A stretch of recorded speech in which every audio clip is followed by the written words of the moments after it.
All right, so NIKOLA says the electric hydrogen truck that they were promoting back about 3 years ago never ran, as the company publishes counterpoints. Despite founder Trevor Milton saying the one was not a pusher and could move under its own power, the company confirmed this was never the case. This is gorgeous, right?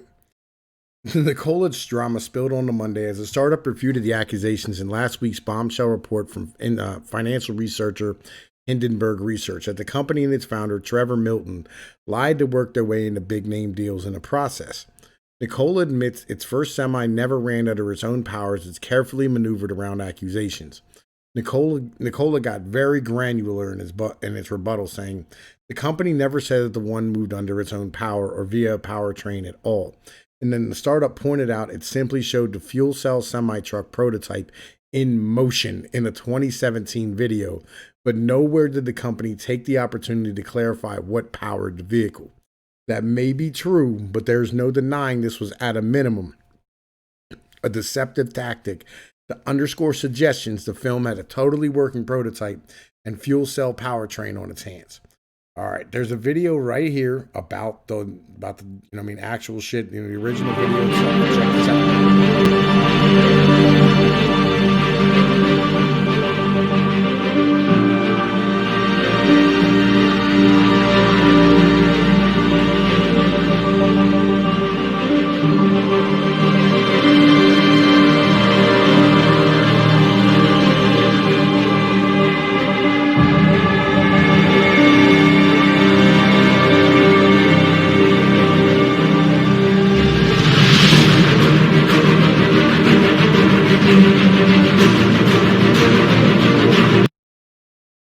I don't know about y'all, but that looked like the truck was moving down the road. Hindenburg alleged the truck was simply filmed rolling down a big hill. So basically what they did is they pushed this truck on the top of a hill and let it just roll down, and then they filmed it and put dramatic music behind it. Right? And that NIKOLA used camera tricks to give viewers the effect of a powered movement. NIKOLA still did not clarify this in the rebuttal Monday, saying the one's inverters function and powered the motors on a bench test prior to the show, and that other elements were functional, but that NIKOLA never stated his truck was driving under its own propulsion in the video, although the truck was designed to do just that.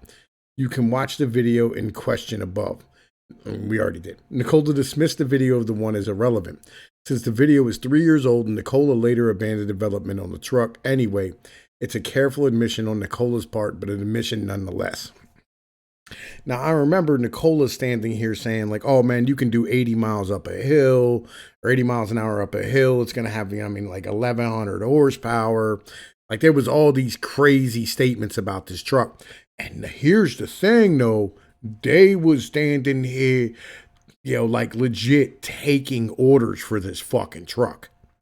That's the real big part of this. Like, it was a real thing. So don't get anything misunderstood about this shit about they're just, doing what every company does. No.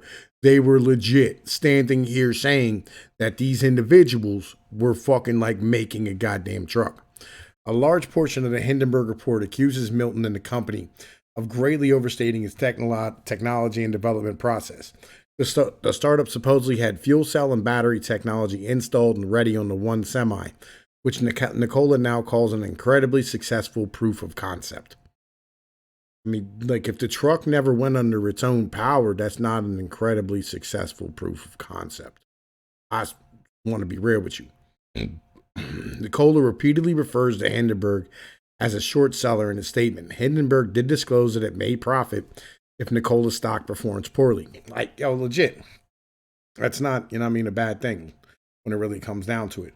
The Hindenburg report, which causes the startup of many other lies and mirages, dropped the day after General Motors inked a partnership to build NIKOLA's promised electric pickup truck and supply battery and fuel cell hardware. The question surrounding the supplier details remains a curious one. Why would GM supply battery and fuel cell hardware if NIKOLA touted a running prototype with its own proprietary technology 3 years ago? That's a good point, right? But like, here's the other part of this, you know what I'm saying, which really caught my eye about this nonsense. we've been bitching about Tesla on this channel and its overvaluation. People are investing with hope instead of investing with their brains. You know what I'm saying? They're not doing the fucking math. They're not standing here going, oh man, like we should invest in this shit because it's good for, the company and blah, blah, blah. Like it's positive for, like our pockets and stuff. It's good to hold this stock long term because they have great fundamentals, right? Like they're producing a good, they make, 10%, whatever the case might be. Their overhead's this, they don't have a lot of debt, things of this nature. These, these are fundamentals of investing, right? Well, these cocksuckers here, like legit, they don't fucking care about any of that shit. They're just investing with the hope that the future looks like Star Trek, which is retarded. All right. NIKOLA is being investigated by the SEC over fraud allegations. The hydrogen vehicle manufacturer has seen enormous increases in its valuation over the last year. Yeah, because, you have a bunch of people from fucking San Francisco buying the goddamn stock. Remember all the hubbub last week surrounding the EV manufacturer NIKOLA in a report published by Hindenburg Research? I called it an intricate fraud. According to a report published Monday by Bloomberg, the U.S. Securities and Exchange Commission is now looking into NIKOLA's business practices. The company had a stratospheric recent valuation despite not yet having produced a vehicle. NIKOLA and its loud on Twitter founder Trevor Milton has been pushing back against Hindenburg accusations and even saw stock price go up at the end of last week. Although those numbers are down again by nearly 12% this time as of close on Monday. NIKOLA has encouraged the SEC to get involved since Hindenburg published his accusations, and it's entirely possible that his preliminary investigation won't yield any charges. You're not fucking wrong, right? Legit, like, it's really hard to prove fucking fraud.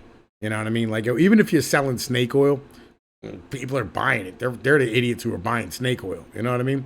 And it's hard to say how extensive, like, if you show your books and you go, hey, look, this is how much money we make. This is how much money, we're taking or we're spending.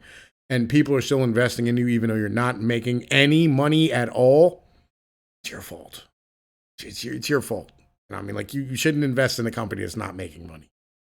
Like, if you are, then you're gambling. You're not, that's not investing. Investing. That's gambling. You know what I mean? Like, it is what it is. When asked for comment, NIKOLA responded with an official statement on September 11th. NIKOLA's legal counsel proactively contacted and briefed the U.S. Securities and Exchange Commission. According to NIKOLA's concerns pertaining to the Hindenburg report, NIKOLA welcomes the SEC's involvement in this matter. If NIKOLA did end up being charged with misdeeds, though, we'd all had to prepare for the levels of honory to be sure from a hydrogen vehicle company getting wrecked by a company called Hindenburg. You're legit.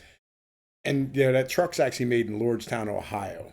Actually, that's where it's supposed to be made, is in Lordstown, Ohio, where the old GM plant used to be at that built a lot of like Oldsmobiles and things of this nature, and Buicks and shit.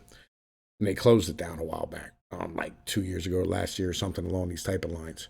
But yeah, man, like legit, again, there's a reason why I say companies like Tesla are fucking bullshit, all right?